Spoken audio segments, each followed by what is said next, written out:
Good morning, student. This is the fifth very chapter in history section for class 10, the Muslim League. Earlier we came to know about, before starting the chapter, I want to make you recall the things. You remember that in 1885, Congress was formed, 1885, yes.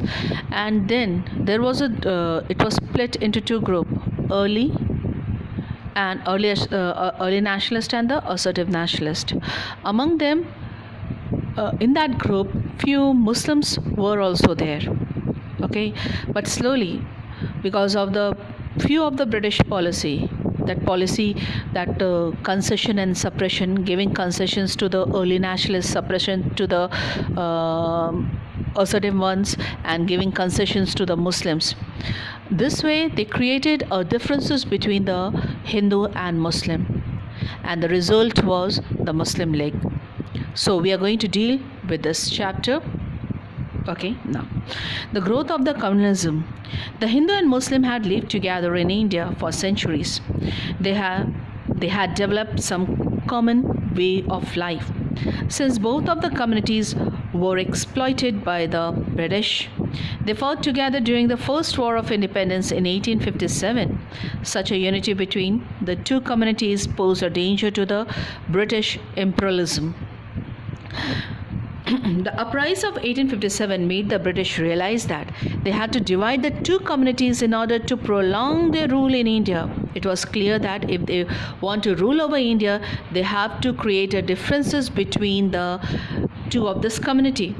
They therefore tried to sow a seeds of discord between them to check the rising tide of the nationalism. They encouraged the communal force to wreck the national movement from within. They dubbed the national movement as a movement for establishing the Hindu kingdom. They took several steps. Among them was one more. They said that this national movement is not a national movement. This was to establish a Hindu kingdom in India and encourage the Muslims to set up their own separate political organization. This was the British policy of divide and rule that led to the rise of communal trend to the formation of the Muslim League in 1906. Means till that time everything was united, everywhere united, but now because of the policy of divide and rule of the British, so that they can prolong their rule in India, this created differences between the Hindu and Muslim. Now, factors leading to the formation of the Muslim League.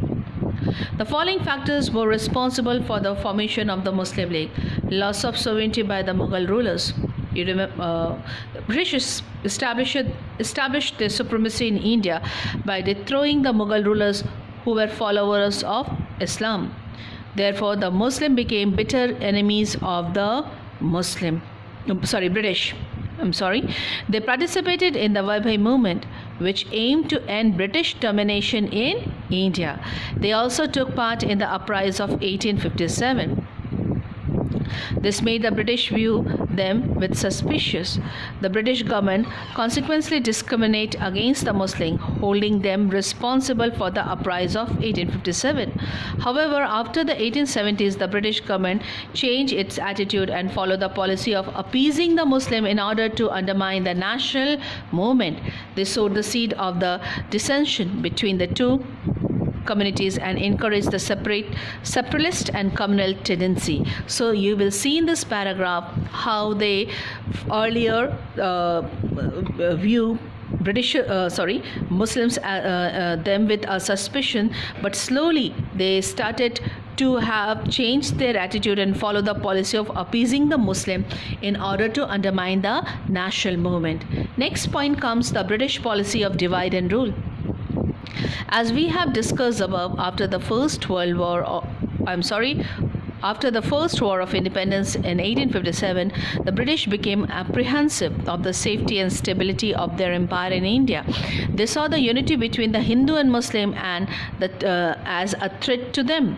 Thus, to check the growth of united national feelings in India and to encourage communal and separate tendency in Indian politics, they decided to follow the policy of divide and rule. They did so in the following manner. So they started a policy which was for mainly to separate the unity between the Hindu and Muslim. What was that? They did it so in following manner. First, in 1871, Lord Mayo government adopted a resolution which made Urdu the medium of instructions for Muslim in the primary and secondary school and increased government aid to educational institutions run by the Muslims. Here you will see in this first paragraph, they promoted Urdu. They promoted Urdu, the medium of instruction for the Muslims in the primary and secondary schools, and for that they were giving them the aids. They tried to create hatred amongst the Hindu and Muslim by portraying Muslim ruler as a plunderer and Hindu ruler as a cruel king in their Muslim objects. Means they were telling that Muslim rulers were the plunderer to whom? Hindu, and the two Hindu rulers as a cruel to whom? Muslims. They tried to justify the partition of Bengal by convincing the Muslim that Bengal was being patronized to create a new Muslim majority provinces where the Hindu would not be able to subvert their interest, to put their interest. They tried to utilize the caste structure to turn the non-Brahmins and the lower caste against the high caste. They treat Hindu, Muslim and Sikh as a separate communities and accept their communal leader as authentic representatives of all the core religions. They try to separate communal hatred. They try to spread communal hatred through the press, poster, literature and public platform. Okay, so these were the 6 points in which you will see that how this wanted to create differences between the Hindu and Muslim. Relative backwardness of Muslim community in education, trade and industry. The communal and the separate trend of thinking grew among the Muslim to some extent because of their relative backwardness. So what was said by the Britishers, they were adopted by the Muslim because of their relative backwardness in the education, trade and industries. Now here, the upper class Muslim comprised Jamidars and aristocrats during the first 70 years of 19th century was anti-British. Okay, they were conservative and hostile to the modern education. Because of this, the number of Muslim educated in Western system of education remained small. So in the 1970s, during the first 70 years of the 19th centuries were anti-British. They were against the British. Even any of the policies which were good for the Indians, they were that time they were not accepting it. Among them it was also the education was also there, so they were against the Western education. So the Muslim education in the Western system of education remained very small. The British government in India had constantly discriminated against the Muslim after 1857, holding them responsible for the uprising of 1857. They were discriminated in the recruitments to the civil and the military services. Here the recruitment means appointment. The Muslim community was not much involved in the growth of any organized industry. They too have a lag behind. They had lagged behind. Some members of the Muslim community did not keep up with the modern trend of social and culture space. This was because they were proud of their own literature and culture and did not adopt the Western system of education.